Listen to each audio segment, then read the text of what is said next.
Assalamualaikum warahmatullahi wabarakatuh. Okay, ma'am and my friends, introduce myself. My name is Melinda Anggraini. NIM 18035013. Di sini saya dari kelompok B. Saya ingin melanjutkan presentasi dari teman saya yang sebelumnya. Baiklah, ibu dan teman-teman, untuk jurnal yang saya dapatkan bisa dilihat di layar, yakni mengenai evaluasi kandungan glukosa dan indeks glikemik beberapa sumber karbohidrat dalam upaya penggalian pangan berindeks glikemik rendah. Nah, itulah jurnal yang saya pilih. Untuk nama autornya,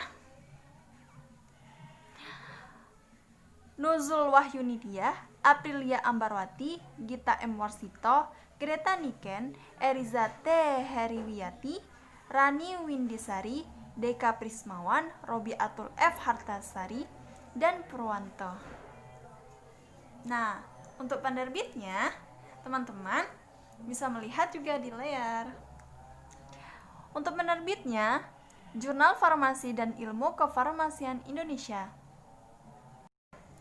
Untuk masalah pokoknya, karena di Indonesia sumber utama pangannya adalah berasal dari nasi, yang mana nasi itu memiliki indeks glikemik yang tinggi. Jadi, pada penelitian jurnal ini adalah ingin menentukan kadar glukosa yang ada pada sumber pangan yang lain seperti buah-buahan, biji-bijian, kacang-kacangan, dan yang lainnya. Nah, untuk metode penelitiannya bisa dilihat, yakni pada penentuan kadar glukosa ditentukan dengan metode Loeff's curve dan penentuan indeks glikemiknya dilakukan menggunakan hewan coba, yakni kelinci.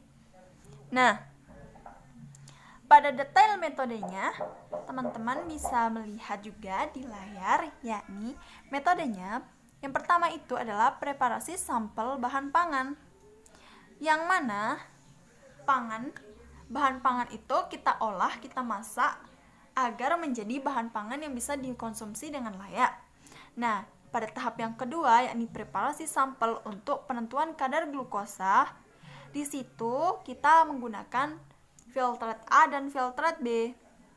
Untuk tahapnya, teman-teman bisa melihat juga di layar, yakni 10 gram sampel itu akan dihaluskan, ditambah air solid, dan diaduk selama 1 jam.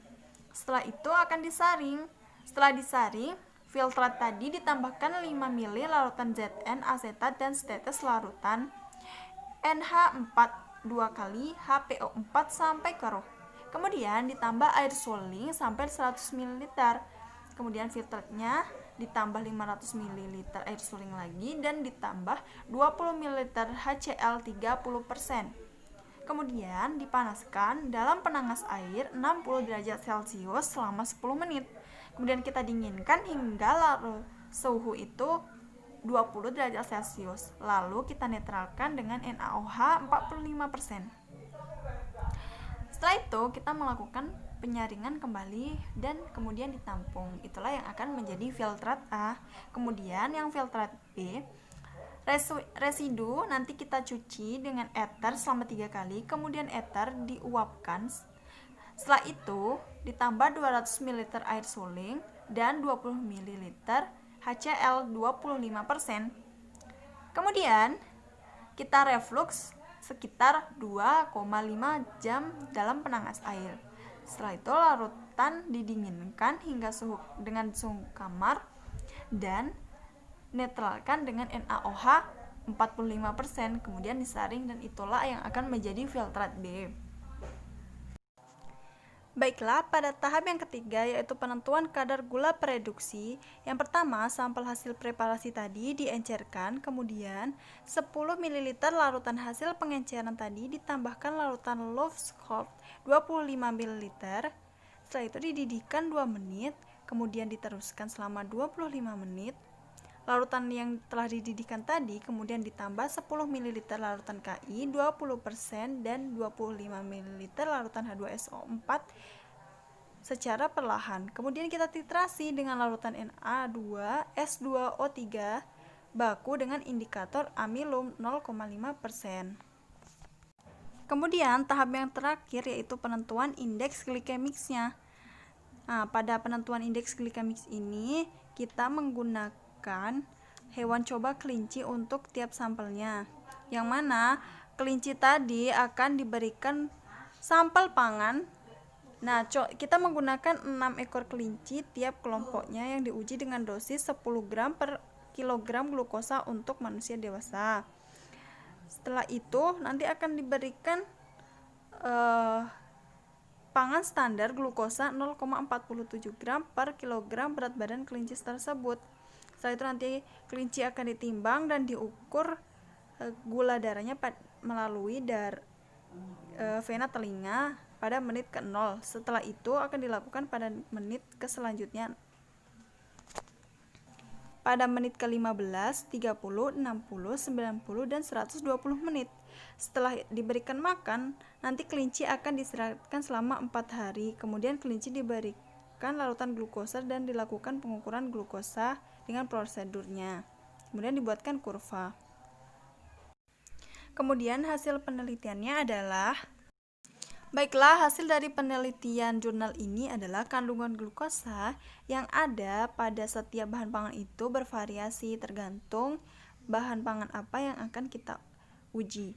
Nah, dari penelitian ini hasilnya uji pangan itu memiliki indeks glikemiks yang lebih rendah dibandingkan dengan nasi putih. Tetapi bahan pangan seperti singkong kukus dan puntul kukus itu masih tergolong pangan dengan indeks glikemik yang tinggi. Teman-teman bisa melihat di gambar yakni pada tabel 1, tabel 2, gambar 1 dan gambar 2 serta gambar 3. Pada tabel 1 itu tentang sorghum kukus mempunyai indeks glikemik yang rendah tetapi lebih tinggi dibanding dengan indeks glikemik pada pisang Ambon, dan seterusnya.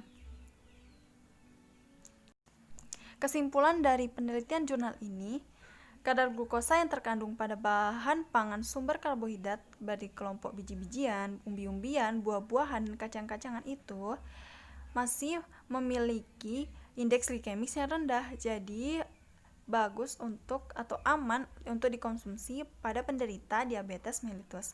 Tetapi untuk singkong dan bentul yang masih memiliki indeks glikemik yang tinggi itu tidak direkomendasikan untuk penderita diabetes mellitus. Nah, contohnya seperti pisang Ambon, kacang merah rebus, nasi sorghum, pisang kepok kukus, kacang hijau rebus, nasi beras merah, itu masih tergolong dalam indeks glikemik yang rendah. Tetapi untuk jagung kukus dan sukun kukus termasuk dalam indeks glikemik yang sedang. Kemudian singkong dan bentul kukus tadi termasuk indeks glikemik yang tinggi, sehingga tidak aman untuk dikonsumsi pada penderita diabetes mellitus. Mungkin cukup sekian yang dapat saya sampaikan. Terima kasih atas perhatiannya, teman-teman. Saya akhiri dengan wabillahi taufiq walhidayah. Wassalamualaikum warahmatullahi wabarakatuh.